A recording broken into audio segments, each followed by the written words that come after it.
Nos últimos anos, a busca pela palavra propósito nos sites de busca na internet tem crescido muito. Não é à toa que a gente tem buscado trabalhar com algo que traga mais sentido para as nossas vidas, mais motivação. E muita gente acha que esse sentido de propósito está muito vinculado a trabalhar com o que se ama.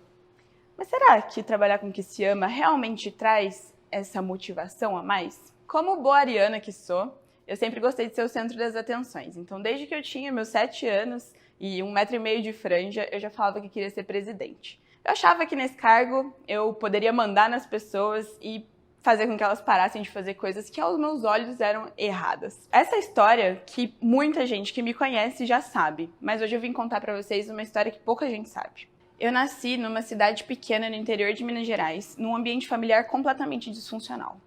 Cresci vivenciando abusos, traições, coisas que num ambiente familiar saudável, isso não é aceitável. Minha mãe me teve com 17 anos e, obviamente, não sabia muito lidar com essa situação. E eu mal conheci meu pai na época.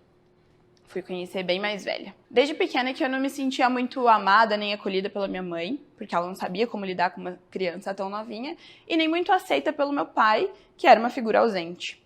E isso foi quebrando a minha autoestima. Eu não confiava em mim e cada vez mais fui acreditando que eu não merecia coisas boas, não merecia amor, não merecia ser vista, não merecia ser ouvida. Eu queria muito que tivesse uma plateia aqui agora para eu poder ver a carinha de vocês.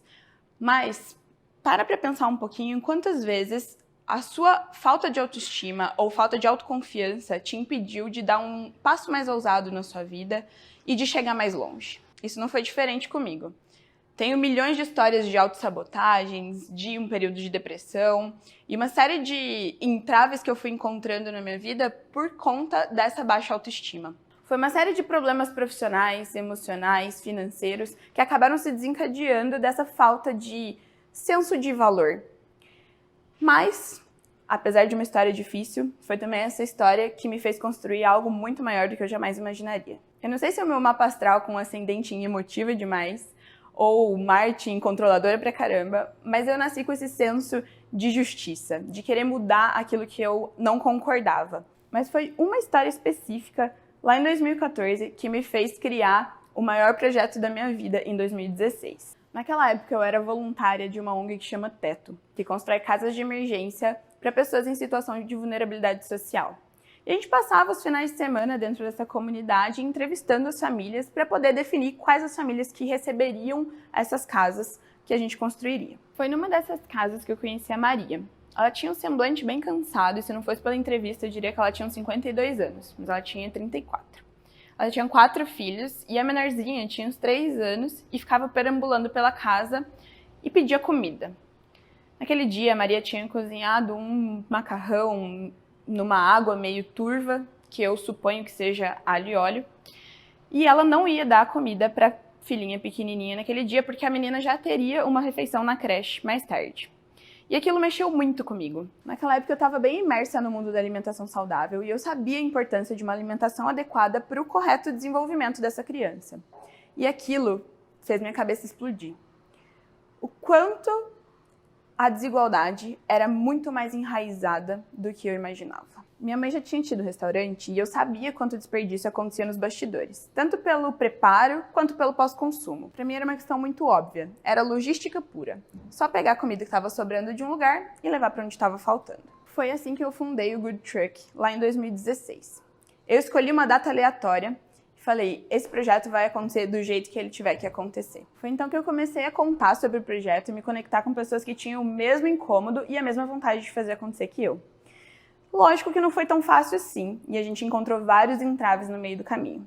A princípio, um negócio que parecia tão simples, uma questão de logística, virou um projeto muito mais complexo do que a gente imaginava. Afinal de contas, a gente não podia pegar a comida que seria desperdiçada de restaurantes e simplesmente entregar nesses lugares. A forma que a gente conseguiu de viabilizar o projeto foi pegando comida fresca, que seria desperdiçada em centros de distribuição, nos reunindo em cozinhas para cozinhar juntos e depois entregando. Essa partezinha do meio, que consiste em reunir os voluntários em uma cozinha para preparar esses alimentos, que parece super simples, na verdade requer uma logística e uma organização gigante. Mas na verdade, isso que parecia ser o nosso maior desafio acabou se tornando o nosso maior triunfo no final das contas. Eu tenho essa cara de fofinha, mas na verdade, dentro dessa cabeça passam ideias mirabolantes de dominação do mundo o tempo todo. Quando eu percebi que a gente tinha o potencial de reunir tanta gente incrível por um bem maior, eu acabei enxergando isso como uma oportunidade de fazer uma lavagem cerebral nos voluntários. Brincadeiras à parte. De criar uma metodologia para discutir sobre assuntos importantes e trabalhar essa mudança do mundo de dois lados. E aqui eu tenho que fazer uma breve pausa para agradecer a Brené Brown por me ajudar a criar essa metodologia. A gente é melhor amiga, mas ela ainda não sabe. Foi a partir das pesquisas dela sobre vulnerabilidade que eu me despertei para o mundo da psicologia e acabei desenvolvendo uma metodologia em que as pessoas se sentem vistas, acolhidas, amadas e aceitas. Nós, seres humanos, meros mortais, temos duas necessidades muito importantes, que é a necessidade de ser autêntico e a necessidade de se sentir pertencente.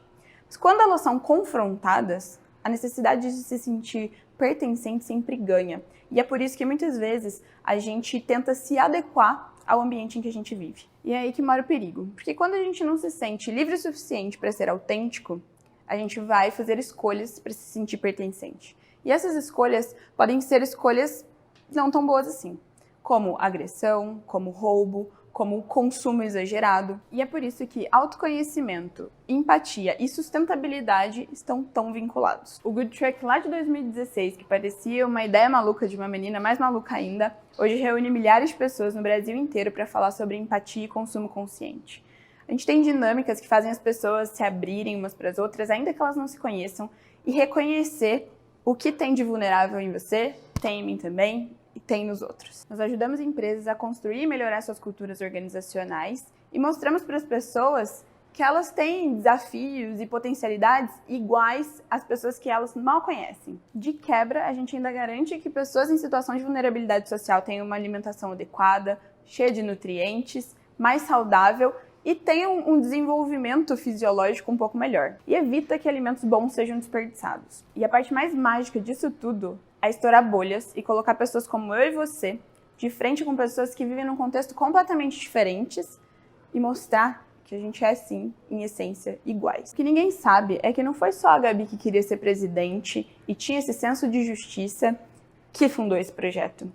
Também foi a Gabi insegura, que queria ser vista, queria ser reconhecida, queria ser amada, queria ser pertencente e queria se sentir boa bastante. Hoje, aquela Gabi que se sentia rejeitada, que não se sentia amada, nem pertencente, anda de mãos dadas com aquela Gabi pequenininha que tinha autoestima super elevada e que achava que seria presidente assim. E as duas vivem dentro de mim e oscilam de tempos em tempos. E as duas tiveram que aprender, ensinando sobre empatia, a ter empatia com a própria história, com a própria família, com os amigos, com o contexto em que vive. Aprendi que o nosso propósito pode não estar naquilo que a gente ama fazer, mas talvez esteja na nossa dor, naquilo que nos movimenta de alguma forma. Uma cabecinha maluca que vivia uma dualidade entre insegurança e sonhos muito grandiosos, começou um projeto que hoje envolve milhares de pessoas. Então, se você tem vontade de unir pessoas em torno de um propósito grandioso, identifique a sua dor, transforme ela numa ideia ou numa atividade que seja viável e vivencie algo que te faz levantar todos os dias e enfrentar qualquer que seja o desafio. Nós não somos o que a vida fez com a gente, mas o que construímos a partir disso. O que você é capaz de construir a partir da sua história.